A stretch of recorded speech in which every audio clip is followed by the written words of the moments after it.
The Snuts on BBC Radio 1. Thank you for listening. Time now for Newsbeat at 9 p.m. with Christian Hugill. MPs want Parliament to be recalled. Newsbeat. A group of around 30 MPs gathered at the gates of the House of Commons this afternoon to demand they should be allowed back to work.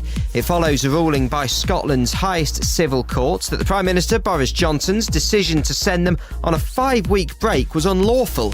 The government insists it's done nothing wrong. A final ruling will be made in the UK Supreme Court next week. Labour's Hilary Benn was part of the protest. We think Parliament should be sitting. Actually, it shouldn't be a political point of call. It should not be a point of debate or argument. That's what MPs are sent here to do, to represent our constituents and to hold the government to account. Newsbeat. A coroner's ruled that Louis Tomlinson's sister Felicity's death was accidental. The 18-year-old died from a cocktail of drugs at her flat in London. The court heard there was nothing to suggest she wanted to take her own life.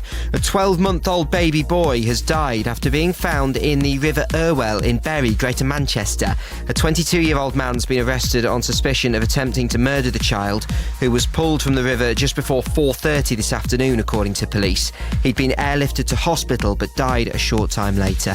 Next, Fireman Sam's been dropped as a mascot by the Fire and Rescue Service in Lincolnshire, following complaints he's not inclusive enough. Their Chief Fire Officer, Les Britzman, says they're worried he could put women off joining. It's outdated and it doesn't reflect what we're trying to do these days. Emmerdale actor Ahsan Njai has been sacked following reports he got into a fight with Hollyoaks actor Jamie Lomas at the TV Choice Awards. He's apologised for his unacceptable behaviour. In football, ex-Reading and Stoke striker Dave Kitson says mental health struggles made him want to give up football in his 20s. He's warned the game's facing an epidemic and says he's glad to be retired. I've considered myself quite lucky to be in a different lane of traffic, out of the fast lane, that's full of desperate individuals trying to get back on the bandwagon. This is Newsbeat. The One Extra residency. Turn it up, yo. On air, on the ground.